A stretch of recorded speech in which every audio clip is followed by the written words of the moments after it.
आज की मूवी बहुत ही ज्यादा इंटरेस्टिंग है, तो एंड तक जरूर देखिएगा। एंड में हम डिस्कस करेंगे कि हमें इस मूवी से क्या लेसन मिला है। मूवी के स्टार्टिंग में हम मिराबेल को देखते हैं, जिसकी नानी अल्मा उसे अपनी मैजिकल फैमिली के बारे में बता रही है। देन फ्लैशबैक में हम अल्मा और उसके हस्बैंड को देखते हैं। वो लोग टाउन के कुछ और लोगों के साथ मिलके एक न्यू घर ढूंढने निकले थे, पर आधे रास्ते में कुछ बुरे लोगों ने उन पर हमला कर दिया, जिसके वजह से अल्मा के हस्बैंड का डेथ हो जाता है। अल्मा अपने बच्चों के साथ परेशान बैठी थी कि तभी जो कैंडल वो अपने साथ लाई थी वो एक मैजिकल कैंडल में बदल जाता है। उस कैंडल के मैजिक से वही एक घर बन जाता है, ऐसा घर जो चीजें फील कर सकता है। अल्मा उसे कैसीटा का नाम दे देती है और वो कैंडल उसके 3 बच्चों को भी अलग अलग पावर देती है। तब से उनके फैमिली में जन्म लेने वाले हर बच्चे को ये पावर्स मिलती थी और इनकी वजह से वो अपने इस कैंडल टाउन को प्रोटेक्ट करते हैं। देन हमें पता चलता है कि आज मिराबेल को भी ये पावर मिलने वाली थी, लेकिन जैसे ही वो मैजिकल डोर के पास जाती है, सीन शिफ्ट हो जाता है और हम देखते हैं कि मिराबेल अब बड़ी हो चुकी है और टाउन के बच्चों को अपने फैमिली का इंट्रोडक्शन देती है। तो नानी के पहले बच्चे का नाम है उसकी मॉम जूलियट। उसके पास लोगों को हील करने की पावर है और इनके हस्बैंड एक नॉर्मल इंसान है। मिराबेल के अलावा इनके और 2 बच्चे हैं, जिनमें एक है लुइसा जो बहुत ही शक्तिशाली है और दूसरी इजाबेला जिसके पास फ्लावर्स खिलाने की पावर है। नानी की दूसरी बेटी है पेपा जो अपने मूड से वेदर को कंट्रोल कर सकती है। पेपा का हस्बैंड फेलिक्स भी एक आम इंसान है। पेपा के भी 3 बच्चे हैं, डोलोरेस जिसके पास दूर तक सुनने की शक्ति है, कैमिलो जो कभी भी अपना रूप बदल सकता है और सबसे छोटा बच्चा है एंटोनियो जिससे आज उसकी मैजिकल पावर मिलने वाली थी। नानी का एक बेटा ब्रूनो भी था जिसके पास फ्यूचर देखने की पावर थी, लेकिन अब वो यहाँ से जा चुका है और कोई भी उसके बारे में बात नहीं करता। तब बच्चे मिराबेल से उसके पावर्स के बारे में पूछते हैं और पता चलता है कि कैंडल ने उसे कोई पावर नहीं दी है। आगे वो सब लोग एंटोनियो के रिचुअल्स के तैयारी करते हैं, लेकिन नानी मिराबेल को रिचुअल से दूर रहने के लिए कहती है। उन्हें लगता है कि वो मैजिक के लिए नहीं बनी है और ये सुनकर उदास मिराबेल अपने रूम में चली जाती है। यहाँ उसे एंटोनियो मिलता है। उसे डर है कि कहीं उसका हाल भी मिराबेल की तरह ना हो। तब मिराबेल उसका कॉन्फिडेंस बढ़ाने के लिए उसे एक एनिमल टॉय गिफ्ट करती है। जल्द ही रिचुअल शुरू हो जाता है और नानी के ना चाहते हुए भी एंटोनियो मिराबेल को अपने साथ चलने के लिए कहती है। यहाँ वो अपना फ्लैशबैक देखती है कि कैसे उसके हाथ लगते ही वो मैजिकल डोर गायब हो गया था और तब से नानी उसे अनलकी समझती है। आगे हम एंटोनियो को देखते हैं जिसे कैंडल ने जानवरों से बात करने की पावर दी है और कैसीटा में उसके नाम का भी एक रूम तैयार होता है। नानी भी रिलैक्स फील करती है और वो सब उसके रूम में जाकर एक फैमिली फोटो खिंचवाने लगते हैं।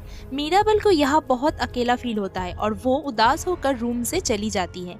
तभी वो देखती है कि कैसीटा में क्रैक हो रहा है और उसका असर कैंडल की रोशनी पर पड़ रहा है और वो फौरन सबको इन्फॉर्म करने लगती है, लेकिन उनके आने पर वह सब कुछ ठीक हो जाता है। नानी को उसकी हरकत बिल्कुल पसंद नहीं आती। वो उस रात छुप कर कैंडल को चेक करने के लिए जाती है और वो देखती है नानी उसके बातों से थोड़ा परेशान हो गई है।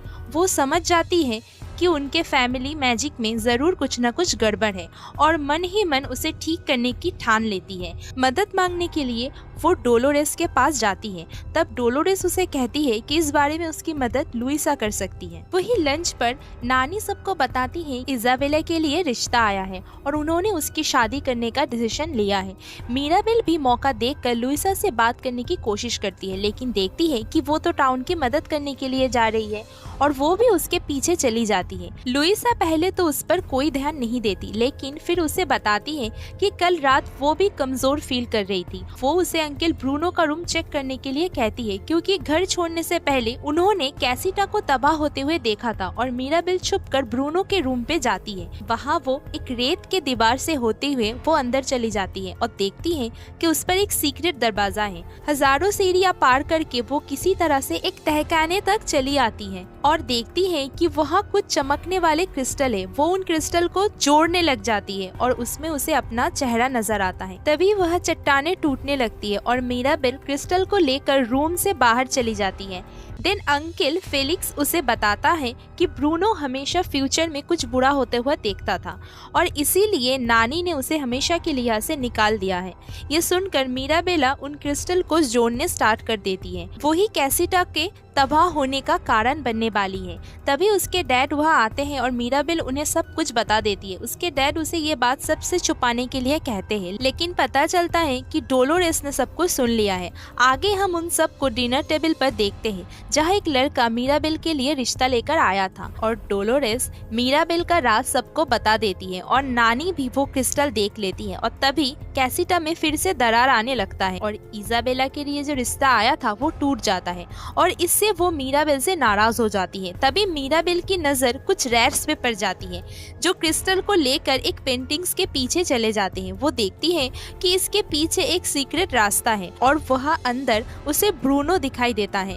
पता चलता है कि वो कभी यहाँ से गया ही नहीं था और अपने फैमिली के करीब रहने के लिए दीवारों में छुप रहा था। मीराबेल उसे क्रिस्टल के बारे में पूछती है और वो कहता है कि फ्यूचर का एक साइड है, एक जगह वो कैसिटा को तबाह करने वाली है और दूसरी तरह जहाँ वो ही कैसिटा को बचा सकती है, लेकिन उसे नहीं पता कि आगे क्या होने वाला है। मीराबेल उसे एक बार फिर से फ्यूचर देखने के लिए कहती है, लेकिन ब्रूनो बताता है कि इसके लिए उसे एक बड़ा रूम चाहिए। तभी वह एंटोनियो आता है जिसे रैट्स ने सब कुछ बता दिया था और वो ब्रूनो को अपना रूम यूज करने को कहता है। इधर नानी मीराबेल के डैड पर बहुत नाराज होती है और कहती है कि उसे ब्रूनो का राज नहीं छुपाना चाहिए था। पेपा भी इन सब से परेशान हो जाती है और उसके गुस्से के कारण बाहर एक भयानक तूफान बनने लगता है।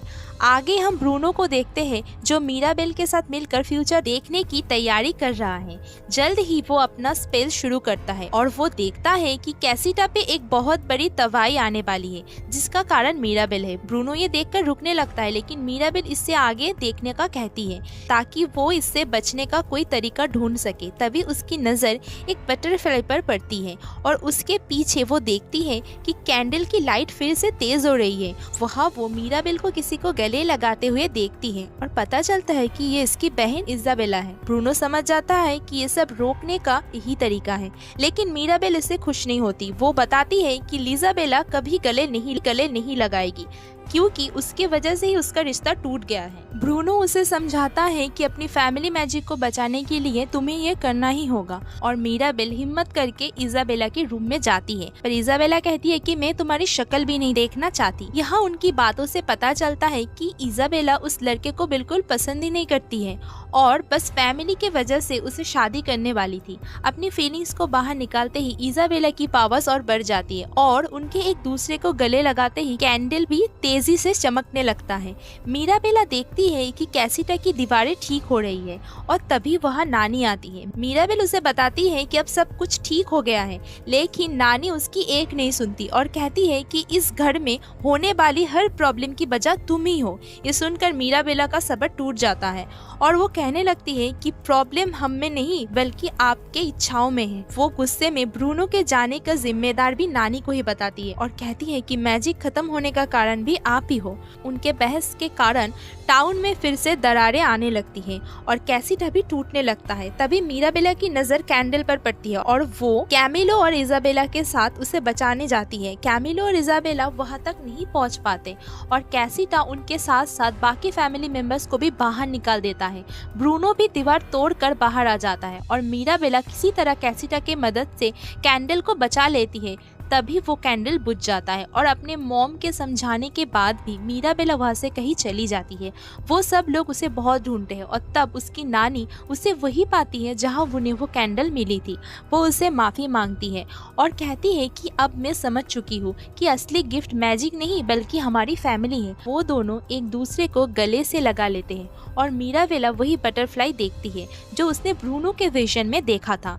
तभी उन्हें ढूंढता हुआ ब्रूनो भी वहाँ पहुँच जाता है और नानी उसे गले लगा लेती है और उससे माफी मांगती है। फिर वो लोग वापस टाउन में आते हैं और कहती है कि हमें मिलकर कैसिटा को दोबारा बनाना होगा। टाउन के लोग भी उनकी मदद करने के लिए आते हैं और वो सब मिलकर कैसिटा को दोबारा बना लेते हैं। जल्द ही कैसिटा फिर से पहले जैसा हो जाता है और वो सब गेट पर लगाने के लिए मीराबेला को एक स्पेशल डोर नॉब देते हैं। मीराबेल को उनका विश्वास देखकर बहुत अच्छा लगता है और जैसे ही वो डोर नॉब को दरवाजे पर लगाती होती है कैसिटा का मैजिक फिर से वापस आ जाता है। सब लोग ये देखकर बहुत हैरान हो जाते हैं। उन्हें पता चलता है कि उनकी पावर उन्हें फिर से मिल जाती है।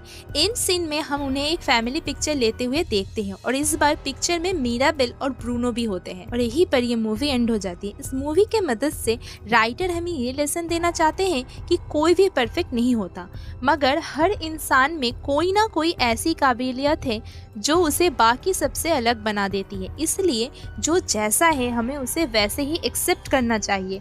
राइटर इस मूवी के थ्रू फैमिली की अहमियत हमारे सामने रख रहा है।